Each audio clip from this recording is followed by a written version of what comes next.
Muhammad ibn Ibrahim dit: question de l'excommunication de la personne désignée. Parmi les gens, certains disent qu'on ne juge jamais de la mécréance d'une personne spécifiée. Cela tire argument de quelques propos tenus par Ibn Taymiyyah et qu'ils ont mal compris.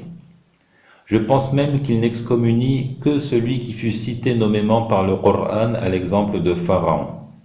Or, il est bien connu que les textes ne désignent pas tout individu concerné par la sentence, et par conséquent, on étudie le chapitre du jugement de l'apostat sans jamais l'appliquer à personne. C'est la conséquence logique de l'attitude de ces gens. Ils étudient le chapitre de l'apostasie de manière théorique, mais il n'y aura jamais une phase pratique.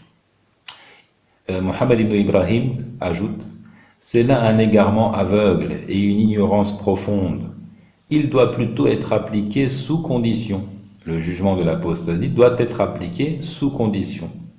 Ensuite, ceux qui se retiennent d'excommunier un individu désigné pour des affaires dont l'argument peut demeurer caché, alors il n'est pas jugé mécréant jusqu'à ce que l'argument révélé lui soit présenté, qu'on lui expose sa validité et son sens, mais il mécroit si l'argument lui est suffisamment exposé, et peu importe qu'il l'ait compris ou qu'il dise « je n'ai pas compris ».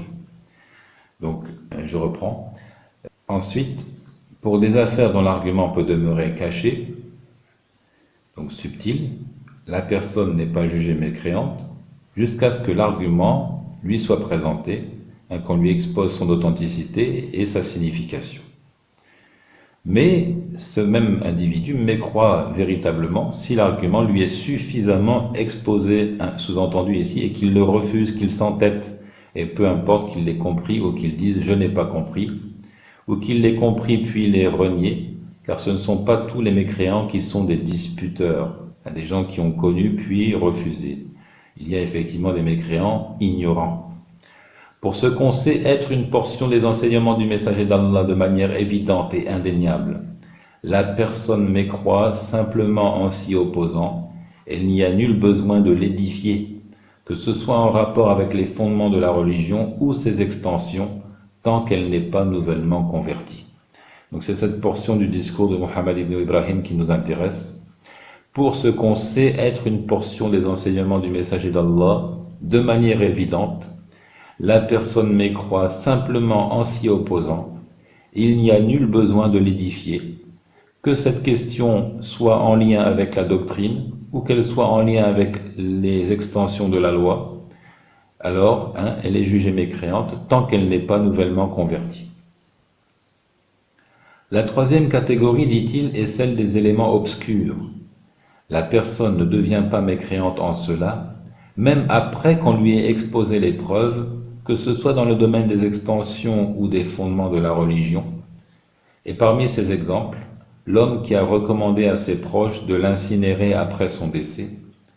Le guide de la prédication, Mohammed ibn Abdel Wahhab, a écrit un épître sur cette question de l'excommunication d'une personne désignée, qui est intitulé donc Mufid al-Mustafid fi Kufr Tariq al-Tawhid, et il y a exposé qu'il n'y a pas de mal à excommunier la personne désignée tant que les conditions juridico-religieuses sont réunies. Voir ici Majmou' Fatawa al-Sheikh, volume 1, de la page 73 à 75. Le Cheikh Ibn Baz, rahimahullah, qui fut questionné en ces termes: le simple dévot, dénué d'instruction, a-t-il le devoir d'excommunier celui qui commet un acte de mécréance? Il répondit donc: il le taxe de mécréance si ce qui impose la mécréance est confirmé pour lui. Et qu'est-ce qui l'en empêcherait? Point d'interrogation. S'il est établi pour lui qu'il a mécru, alors il excommunie, de la manière dont nous taxons de mécréance Abu Jahl, Abu Talib, Utba ibn Rabi'a, Shayba ibn Rabi'a, les mécréants de l'époque du messager alayhi salatu wassalam. La preuve de leur mécréance est que le messager alayhi salatu wassalam les a combattus le jour de Badr.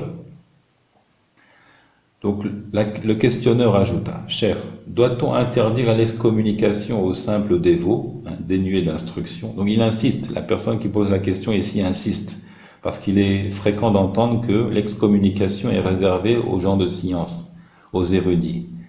Il demande, est-ce qu'un simple musulman, qui n'est pas désigné comme un savant, a le droit de juger et de déclarer la mécréance d'un individu? Il insiste donc, il réitère la question. Le cheikh répond, le simple dévot ne taxe d'infidélité qu'avec une preuve à l'appui. Bon, le problème est que le simple dévot ne détient généralement pas de connaissances. Cependant, pour celui qui connaît une chose en particulier, sous-entendu ici, il peut le faire. Par exemple, celui qui renie l'interdiction de la fornication est jugé mécréant par tous, les profanes et les spécialistes. Il n'y a pas d'ambiguïté en cela. Si d'aucuns disaient l'adultère est licite, alors il serait mécréant aux yeux de tous et il n'y a pas besoin d'arguments pour le prouver. Ou bien s'il disait l'idolâtrie est permise, de sorte qu'il autorise aux gens d'adorer un autre qu'Allah. Quelqu'un douterait-il de cela, c'est-à-dire douterait-il de sa mécréance? Ça ne nécessite pas d'argument. Il est mécréant s'il dit aux gens qu'il est licite d'adorer les idoles, les astres et les djinns.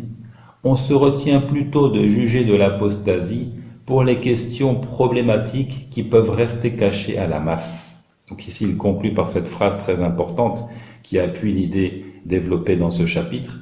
On se retient plutôt de juger de l'apostasie pour les questions problématiques qui peuvent rester cachées à la masse.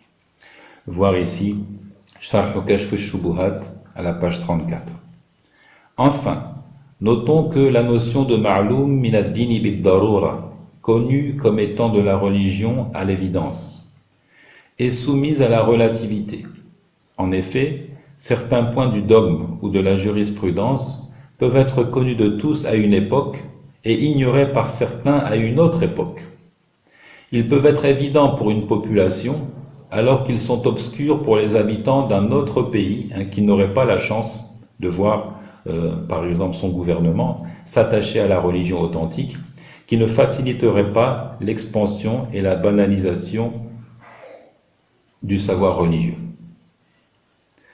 Nous savons que la disparition du savoir et la propagation de l'ignorance relèvent des signes de la fin des temps annoncés par le prophète sallallahu alayhi wa sallam.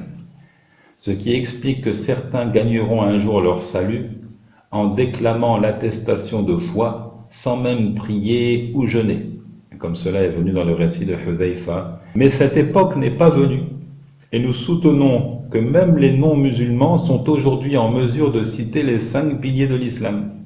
Comment donc excuser celui des musulmans, entre guillemets, qui adresse des suppliques à un autre qu'Allah, qui renie l'obligation de la prière, du jeûne, du voile de la femme, etc.